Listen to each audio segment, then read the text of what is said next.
Sahaj Vidhi www.sahajvidhi.in. Question 1. Discuss the relationship between the President and the Council of Ministers under the parliamentary form of government in India. Explain with the help of relevant constitutional provisions. Model answer.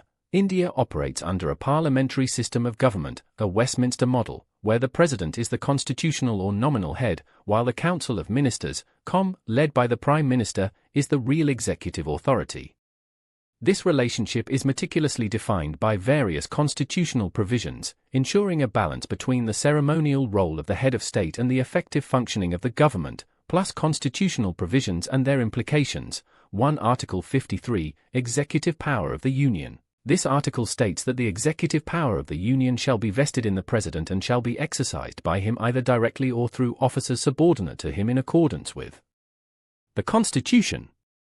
While this vests power in the President, its exercise is largely guided by the 2. Article 74, Aid and Advice of Council of Ministers. This is the cornerstone of the relationship. Article 74, 1, mandates that there shall be a Council of Ministers with the Prime Minister at the head to aid and advise the President in the exercise of his functions. The 42nd Constitutional Amendment Act of 1976 made it obligatory for the President to act in accordance with the advice of the 44th Amendment Act of 1978 added a proviso, allowing the President to require the to reconsider such advice, but the President shall act in accordance with the advice tendered after such reconsideration.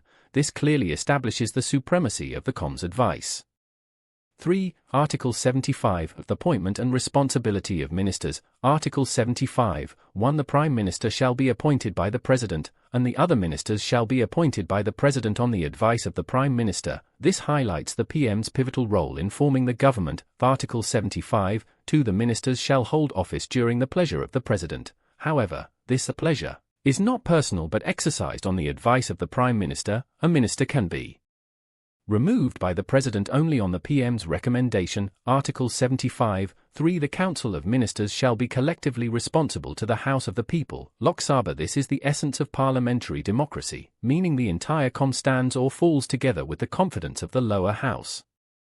The President, as head of state, is not directly accountable to the Lok Sabha for the government's policies. For Article 78, Duties F. Prime Minister. This article outlines the duties of the Prime Minister to communicate to the President all decisions of the COM relating to the administration of the affairs of the Union and proposals for legislation.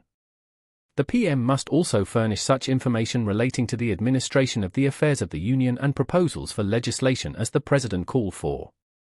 Furthermore, if the President so requires, the PM must submit for the consideration of the COM any matter on which a decision has been taken by a minister but which has not been considered by the COM. This ensures the President is kept informed and can act as a constitutional check. Nature of the relationship, nominal versus real executive. The President is the de jure, legal, head, while the COM, headed by the PM, is the de facto, real executive. All executive actions are taken in the President's name, but the actual decisions are made by the COM. Binding advice. The President is constitutionally bound by the aid and advice of the COM, with the limited power to seek reconsideration once. Limited discretionary powers. The President's discretionary powers are very limited, primarily in situations like appointing a Prime Minister when no single party has a clear majority, or dissolving the Lok Sabha if the COM has lost confidence and no alternative government can be formed. Even these are largely guided by constitutional conventions. Constitutional guardian. The President acts as a guardian of the Constitution, ensuring that the government functions within its framework. The President's role is to advise, encourage, and warn the COM, as famously described by Bagehot regarding the British monarch. In conclusion, the Indian Constitution establishes a parliamentary system where the President, though vested with significant powers on paper, acts primarily as a constitutional head. The real executive power and responsibility lie with the Council of Ministers, which is accountable to the Lok Sabha. The constitutional provisions ensure that while the President remains a symbol of the nation's unity and continuity, the democratic will, as expressed through the elected representatives in the COM, prevails in governance. Please visit our website www.sahajvidhi.in for more content.